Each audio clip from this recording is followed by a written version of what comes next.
The view from the 100th floor is breathtaking, but for Kenji the ghost Tanaka, it's just a ledger of debts and targets. He owns the skyline, the docks, and the digital heartbeat of Neo-Metropolis. To the world, he is a man of stone, his neck-climbing tattoos the only armor he needs. But as the glass door slides shut, the city's roar fades into a terrifying silence. Inside, the cold calculation of a mafia boss evaporates. Anya's touch against his jaw is the only thing that grounds him, yet it is also his greatest liability. Tonight, a single encrypted photo arrived, Anya in the crosshairs of a sniper's thermal scope. The ultimatum is clear: forfeit the empire he spent 15 years building, or watch the only light in his life go dark. He has ruled with an iron fist, but as he leans into her palm, the truth is laid bare. The city was never his kingdom. She was. And to keep her, he will have to burn the world he worked so hard to conquer. Before we go on, please take a moment to subscribe to the channel. It really helps us grow and allows us to keep bringing you more engaging stories to brighten your day. Now let's continue. The wind at 100 stories high was a different animal, cold, thinning, and sharp enough to peel the skin off a man's resolve. Kenji Tanaka didn't flinch. He stood on the edge of the obsidian balcony, his black trench coat snapping like a whip against his legs. Below him, Neo-Metropolis was a sprawling circuit board of neon veins and iron arteries, a glowing grid that pulsed to the rhythm of his commands. To the millions scurrying in the gutters below, he was a myth, a ghost who lived in the clouds. But to the board members currently trembling in a darkened conference room 3 blocks away, he was the inevitable end. He didn't need to see their faces to feel their fear. His phone vibrated with a steady cadence of notifications, encrypted data streams confirming the final collapse of the Saito Group's defenses.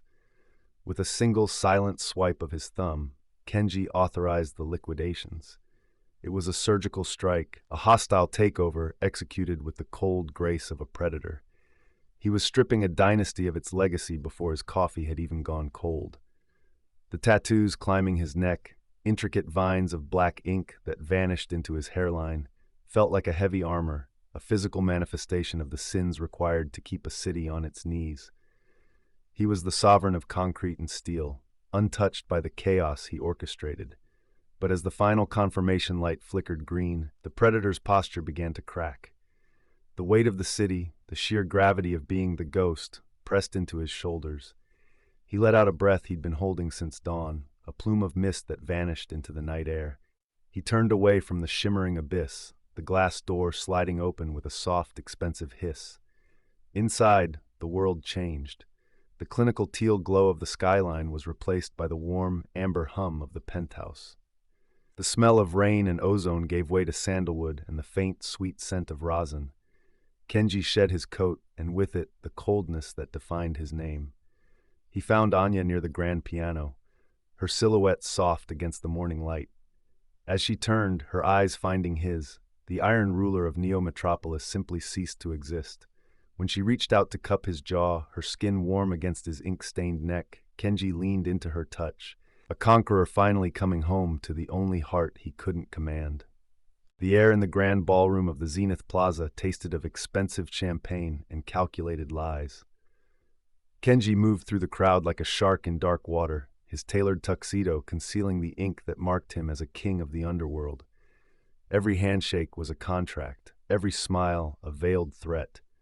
Around him, the power players of Neo-Metropolis preened, oblivious to the fact that half of their fortunes had been shifted by Kenji's hand earlier that morning.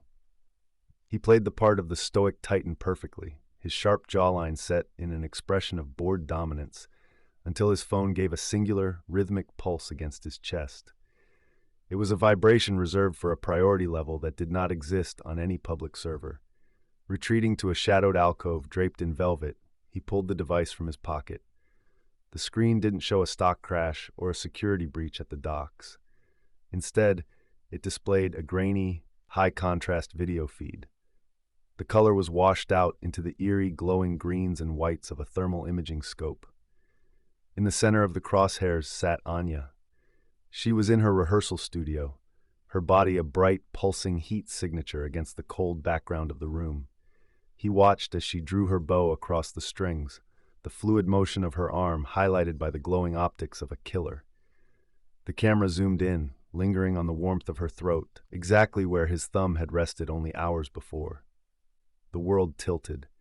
The opulent music of the gala became a dull, underwater roar, replaced by the thundering beat of his own heart. For years, Kenji had kept his life divided by a wall of titanium and secrecy, believing Anya was safe in the shadows of his anonymity. Now that illusion had shattered. Someone had found the one tether that linked the ghost to the world of the living. He looked up from the screen, his eyes scanning the room. Every tuxedoed executive and diamond-clad socialite suddenly looked like a predator. He knew they were watching him, waiting for a flicker of weakness, a crack in the stone mask he wore for the city. He forced his fingers to go still, sliding the phone back into his pocket with terrifying deliberation. The predator in his blood screamed to hunt, to burn the city until the sniper was found, but the ruler in his mind knew he had to stay. If he fled now, he would confirm that they had found his heart. So Kenji Tanaka took a glass of amber liquid from a passing waiter, his gaze turning back to the room with an intensity that made the nearest senator flinch. He remained the sovereign of the room, standing cold and untouchable, while inside, he was already calculating exactly how much of the world would have to die to keep her warm. The invitation to his own execution arrived not as a threat, but as an encrypted ultimatum that flashed across his monitors in the dead of night. The Coalition, a hydra-headed monster composed of the very families Kenji had spent a decade suppressing, had finally found the lever to move his world. Their demand was surgically precise. He was to intentionally sabotage the grand merger by leaking forged documents of his own embezzlement. It was a move designed to do more than just bankrupt him. It was meant to strip him of his legendary reputation, turning the untouchable ghost into a common thief in the eyes of the global markets. If he refused, the thermal feed of Anya's rehearsal space would turn from a silent observation into a recorded tragedy. Kenji sat in the darkened sanctuary of his private office, the glow of 6 different monitors reflecting off the sharp planes of his face. His fingers danced across a custom-built mechanical keyboard, a silent symphony of keystrokes as he initiated a deep tissue scan of his own organization. He wasn't just looking for a hacker, he was hunting for a ghost within his own machine. To know about Anya meant the leak was close. Someone who had seen him move when he thought he was invisible. Someone who had bypassed the layers of biometric security he had built like a fortress. Every loyal captain, every trusted courier, and every silent maid was now a suspect in the cold binary logic of his investigation. By the time the sun began to bleed a pale, sickly orange over the jagged horizon of Neo-Metropolis, Kenji had scrubbed 3 years of encrypted logs, but the traitor remained a shadow. The physical toll of the night showed in the slight tremor of his hands, a weakness he quickly crushed as he heard the soft padding of footsteps outside his door. He closed the tabs of scrolling code just as Anya entered, carrying a tray with 2 cups of dark coffee. She looked radiant in the morning light, her presence a painful contrast to the digital death warrants he had been staring at for hours. "You didn't sleep," she murmured, setting the tray down and placing a gentle hand on his shoulder. Kenji forced his muscles to relax, the ink on his neck feeling like it was burning into his skin. He leaned his head back, looking up at her with a fabricated smile that felt like glass in his throat.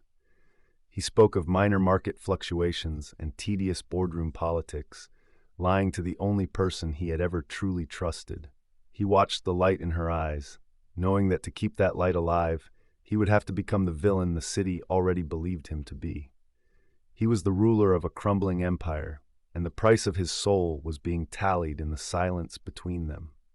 The penthouse had transformed from a sanctuary into a gilded cage, though Kenji had done his best to hide the bars.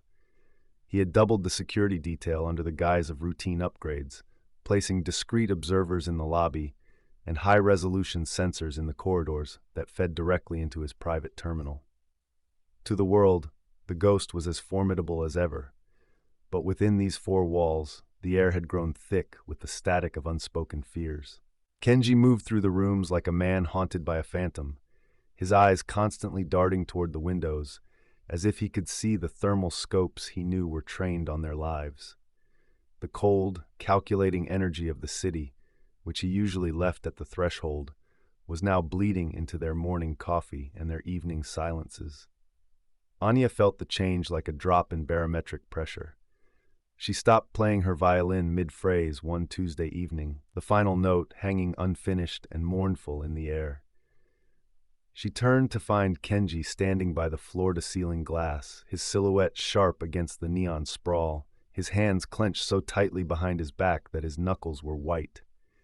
"You aren't here anymore, Kenji," she said softly, her voice cutting through the hum of the climate control. "You've brought the skyscrapers inside with you.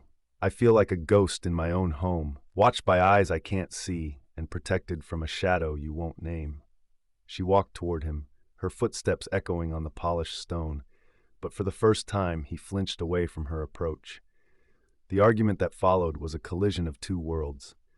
Anya demanded the truth, her frustration boiling over into a raw, searing plea for the partnership they had promised each other. Kenji stood his ground, a pillar of stone, his jaw set in that familiar, terrifying line of authority. He couldn't tell her that her life was being weighed against his empire. To speak the threat aloud was to give the coalition a map to his soul. "I am keeping you safe," he roared, the sound echoing off the obsidian walls, but his voice broke at the end. The mask finally slipped, and for a fleeting second she saw the sheer, unadulterated terror in his eyes, the vulnerability of a ruler who realized his crown was made of glass. He reached for her, his hand trembling as it hovered near her cheek, but he remained silent. He was a man drowning in a sea of secrets, unable to reach for the only hand that could save him without dragging her into the depths. He had the power to move mountains, yet he stood paralyzed, a king ruled by a heart he was too afraid to lose. The boardroom of the Tanaka Tower had always been a temple of cold precision, but today it felt like an altar for a ritual sacrifice. Kenji stood at the head of the mahogany table, his thumb hovering over a localized kill switch on his tablet. He had spent the last 72 hours realizing that a defensive war was a losing one. To save Anya, he couldn't just shield her. He had to deafen the world. He activated the script, and in an instant, the Great Burn began. Encrypted packets containing 3 years of his own shell company records, offshore tax evasions, and private equity scandals flooded the dark web and the morning news cycles simultaneously. It was a digital suicide note that sent a shockwave through the financial district of Neo-Metropolis, causing the city's markets to plummet in a jagged, terrifying red line. As the screens on the walls began to flash with breaking news and plummeting stock tickers, the men and women around the table, his most trusted lieutenants and long-term allies, transformed before his eyes. The camaraderie of a decade evaporated, replaced by the jagged instincts of cornered wolves. They watched their net worths evaporate in real time, their eyes turning from shock to a murderous, calculating heat. Kenji watched them back, his expression a mask of frozen granite. He didn't explain that the market crash was a smokescreen, a deliberate piece of global-scale chaos designed to mask the unauthorized movement of an armored extraction team toward his penthouse. He simply watched his empire dissolve, accepting his role as the architect of his own ruin. By midday, his private phone was a chorus of death threats from former partners. He had become the most hated man in the city he once ruled, a pariah in the kingdom he had built from the dirt up. The power that had once felt like a solid weight in his hands was now slipping through his fingers like dry sand. But for every percentage point his stock dropped, a layer of the coalition's surveillance was blinded by the surrounding panic. He was trading his legacy for time, burning billions to buy a few minutes of invisibility. As he walked out of the building for the final time, ignored by the security guards who were already looking for new masters, Kenji felt a strange, terrifying lightness. The ghost was finally dead, and in the ashes of his reputation, he was finally free to hunt. The silence of the penthouse was shattered by the rhythmic thumping of heavy boots on the private landing pad, a sound that echoed through the marble halls like a funeral drum. The coalition had finally realized that Kenji wasn't just losing control, he was setting the throne on fire to ensure no one else could sit on it. With the markets in ruin and the merger dead, they no longer wanted his cooperation. They wanted his head.